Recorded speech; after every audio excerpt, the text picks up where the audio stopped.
ॐ नमामि धन्वन्तरिमादिदेवम् सुरासुरैर्वन्दितपादपद्मम् लोके जरारुभयमृत्युनाशनं दातारमीशं विविधौषधीनां शङ्खं चक्रं जलौकां दधतं मृतघटं चारुदोर्भिश्चतुर्भिः सूक्ष्मस्वच्छातिहृद्यं शुकपरिविलसन् मौलिमम्भोजनेत्रं कालाम्भोदोज्ज्वलाङ्गं कटितटविलसच्चारुपीताम्बराढ्यं वन्दे धन्वन्तरीतं निखिलगदवन् प्रौढदावाग्निलीलं प्रौढदा। आप सभी लोगों मैं वैसे अनिल पाठक आप सभी लोगों का स्वागत करता हूँ। सभी लोगों को प्रणाम करता हूँ। आइए आज हम लोग अनुपान पे बात करते हैं, क्योंकि आप लोग भारत के सर्वश्रेष्ठ चिकित्सक लोग हैं। अनुपान जो रहता है आयुर्वेद में बहुत ही महत्वपूर्ण है। हम लोग अलग अलग दवाइयों को जब भी लेते हैं, जैसे कि हम अनुपान के मतलब उसको लेने के बाद कोई लिक्विड फॉर्म में कुछ चीजें लेते हैं, ताकि जैसे गर्म पानी लेते हैं, कोसना जल या दूध लेते हैं, तो मेडिसिन का प्रभाव को बहुत ज्यादा बढ़ा देता है। जैसे कि अगर हमने त्रिभुवन कीर्ति रस है, उसको अगर हमने अदरक सोरस के साथ दिया और शहद के साथ दिया, तो उसका पावर बढ़ जाता है और वो मेडिसिन बहुत अच्छे से फैल जाते हैं शरीर में और रिजल्ट अच्छा आता है। तो अनुपान का बहुत ज्यादा महत्व है। अगर हम लोग बहुत ज्यादा कुछ गर्म दवाइयां दे रहे हैं और उसको दूध के अनुपान के साथ दे रहे हैं, जैसे त्रिकटु चूर्ण दूध के साथ दे रहे हैं, तो दूध के साथ देने से पित्त जो है उसको वो रोक देगा। तो अनुपान का बहुत ज्यादा महत्व है।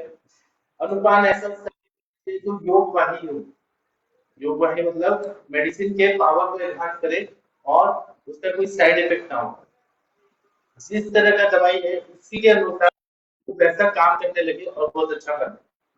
तो अगर हमें अपने हर्ब को या रसौषधियों को या स्वर्ण कल्प को अच्छा इफेक्ट देना है, तो अनुपान को देना बहुत जरूरी होता है। जैसे घृत का अनुपान हम लोग अलग अलग व्याधियों में देते हैं, तो वह क्या कहते हैं कि मेडिसिन से होने वाले जो दुष्परिणाम है और पित्त बढ़ रहा है उसको वो कम कर देगा। घी जो होता है पित्त शामक होता है।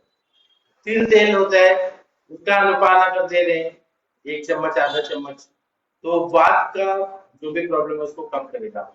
शहद दे रहे हैं तो कफ को कम करेगा। तो हम लोग मेडिसिन अगर दे रहे हैं उसका अनुपान का बहुत ज्यादा महत्व रहता है। पानी जो रहता है वह शरीर में रस धातु पे काम करता है, तुरंत रस और रक्त पे और लसिका पे काम करना है, तो हम लोग पानी के साथ देते हैं। शहद के साथ देते हैं तो वह रक्त में जाता है और मसल में जाता, मसल तक जाता है, मतलब मांस धातु तक जाता है, मेद धातु तक जाता है शहद। दूध जो होता है वो रस में जाता है, रक्त में जाता है, शुक्र तक जाता है। अगर अल्कोहल के साथ या आसवरिश के साथ देते हैं तो एक एक सेल तक जाता है, एक एक मज्जा तंतु तक जाता है। अगर हम लोग चीनी के साथ देते हैं तो पित्त को कम करता है और पेशेंट का जो टिश्यू है, बॉडी में टिश्यू है, उसको प्रोटेक्ट करता है और मेटाबॉलिज्म में तक वो काम करता है। तो चीनी के साथ भी हम लोग देते हैं, गुड़ के साथ देते हैं। तो अनुपान जो है आयुर्वेद की चिकित्सा में अलग अलग तरह के अनुपान होते हैं, जैसे कि नॉर्मल पानी, गर्म पानी, गर्म मतलब कोष्ठ जल, शहद, घी, मक्खन, चीनी, उसी तरह से काढ़ा, फ्रूट जूसेस के साथ देते हैं, मास्टर्स के साथ देते हैं, या फिर हम लोग यूज कल्पना के साथ देते हैं, मंड के साथ देते हैं, तो बहुत अच्छा फायदा होता है। तो हमें ये देखना चाहिए कि हम अनुपान का और बहुत सारे काढ़े के साथ जब देते हैं तो बहुत अच्छा फायदा होता है। इसलिए अनुपान हमें सोच समझ के देना चाहिए। इसी तरह से मैं कुछ और बात बताऊंगा, आप लोग कुछ बोलना चाहते हैं तो बोल सकते हैं। जो घृत होता है, घृत का अगर हम लोग सेवन करते हैं तो हमारा घी घृत स्मृति बढ़ती है। घी का लेकिन विफल पाचन होने के बाद लेना चाहिए। स्मृति अच्छी हो जाती है, धृति धारणा शक्ति अच्छी हो जाती है, वात पित्त शमन करता है। और घी जो होता है वो मानसिक बीमारियों के लिए, उन्माद अवस्था के लिए बहुत उपयोगी रहता है। घी जो रहता है वह अग्नि को अच्छा करता है। अब मेडिसिन वाले घी रहते हैं, त्रिफला घी रहते हैं, वो त्रिफला घी जो है वो आंखों के लिए अच्छा होता है। गोकुल तिक्त घी है वो हड्डियों के लिए अच्छा है। महातिक्त घी है वो स्किन के लिए अच्छा है। जीवने घी है वो इनफर्टिलिटी के लिए अच्छा है।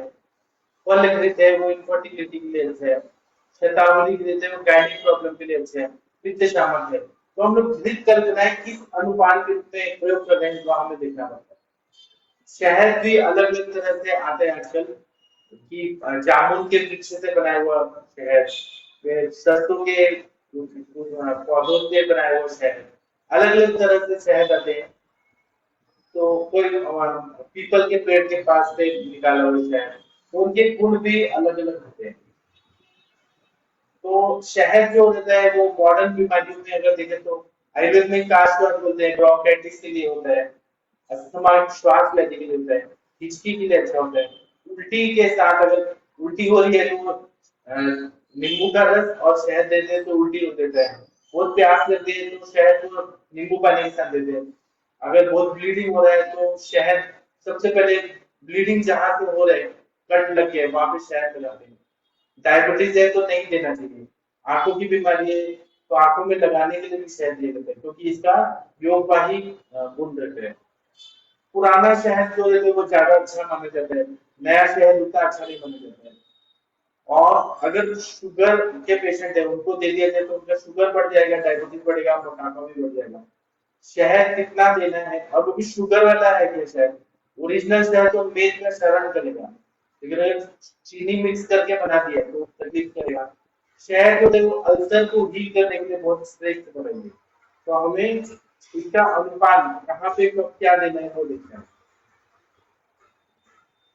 अब कुछ रस के बारे में बात करते हैं कि अगर मधुर रस का बहुत ज्यादा सेवन किया जाए, षड रसात्मक आहार का सेवन करने के लिए बोला है। अगर मधुर रस सेवन कोई बहुत ज्यादा करता है तो मोटापा आता है, डायबिटीज होता है, थकावट आती है, पेट में कीड़े हो जाते हैं ज्यादा मीठा खाने से, सर्कुलेशन को रोकता है, प्रोटोन करता है, आम उत्पत्ति करता है। अगर हम उतना एक्सरसाइज नहीं करते तो बात कर रहे हैं, आंखों के इन्फ्लेमेशन करता है, भूख को कम करता है ज्यादा मीठा खाने से, उल्टी करता है, संक्रमणों व्याधि करता है, थकावट करता है, सांस लेने में तकलीफ करता है, कफ की सारी बीमारियां करता है। अगर हमने अम्ल रस का सेवन ज्यादा किया तो पूरे बॉडी में बर्निंग सेंसेशन होगा, खुजली होगा, चक्कर आएगा, जल्दी बुढ़ापा आएगा। अगर खट्टा बहुत खा रहे हैं तो शरीर लूज पड़ जाएगा। और अगर नमक बहुत खा रहे हैं तो शरीर में शोथ जल्दी आएगा, पूरा बॉडी में सर्वांग शोथ होगा।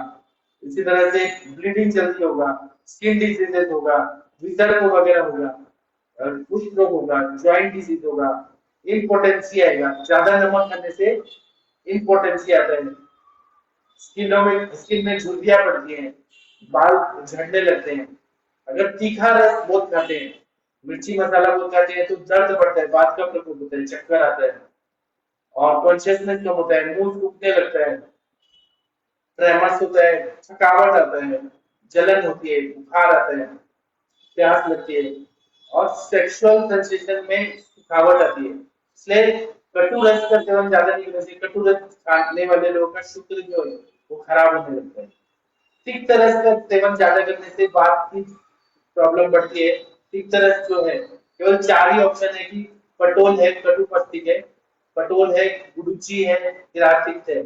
ये 3-4 दवाइयां ही हैं जो पेट में जाके मधुर विपाकी हो जाती है।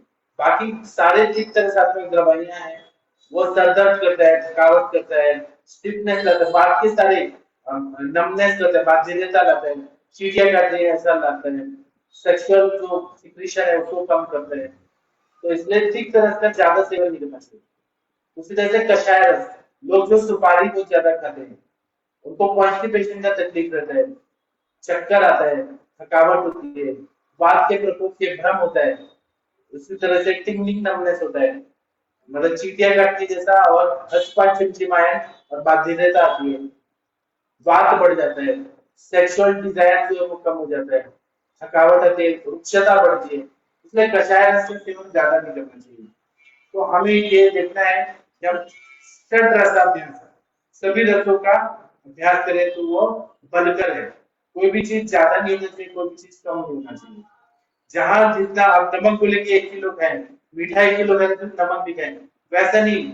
जहां पे जितना जरूरत है उस हिसाब से बोला जाता है। षड्रस का अभ्यास करना बहुत अच्छा रहता है।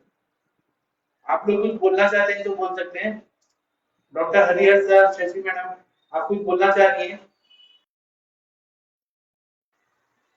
किसी को कुछ बोलना है तो बोल सकते हैं, आयुर्वेद रिलेटेड कुछ बातें। सर अभी मैं खाना खा रही हूँ। आप खाना करिए। और मुझे भी ना, क्या है कि मेरा जो लैपटॉप का जो चार्जर है वो कहीं छूट गया है, और इसमें चार्ज बहुत कम बचे हैं, और सुबह का सेशन भी लेना है, बहुत दूर छूट गया है। तो मैं, अगर सुबह पॉसिबल होगा तो सुबह लेक्चर लूंगा, नहीं तो दोपहर में लूंगा, तो माधव निदान अच्छा रहता है। आप लोग अगर अभी बताना चाहें तो कुछ बोल सकते हैं। मुनमुन जी, आपके कोई पेशेंट आ रहे हैं क्या? मुनमुन जी, आपके कोई पेशेंट आ रहे हैं तो करते हैं, नहीं तो हम सेशन बंद कर देते हैं। 15 मिनट हमने बात किया। पेशेंट आ रहे हैं क्या आपकी? नहीं सर, अभी अब बात कर रहे हैं, भेज रहे हैं लिंक सर। तो अगर नहीं, मीटिंग अगर डिसकंटिन्यू कीजिएगा तो ठीक है सर, कल कर लेंगे, कोई दिक्कत नहीं है सर। आज नया फ्रेश पेशेंट कोई नहीं है सर। तो मैं अभी सेशन बंद कर देता हूँ, क्योंकि मेरे पास चार्ज कम है और मेरा ठीक है। चार्जर नहीं छूट गया है, तो वो मुझे कल मिलेगा, क्योंकि सुबह का भी सेशन लेना है ना। जी तो जी मैं जी। अभी सेशन बंद कर देता हूँ। थैंक हम यू। लोग ना कल सुबह मिलते हैं, उतना चार्ज है कि सुबह का माधव निधन का सेशन हो जाएगा। ठीक है, जी सर, तो हम लोग फिर मिलेंगे। थैंक यू, प्रणाम, thank you sir. Thank you.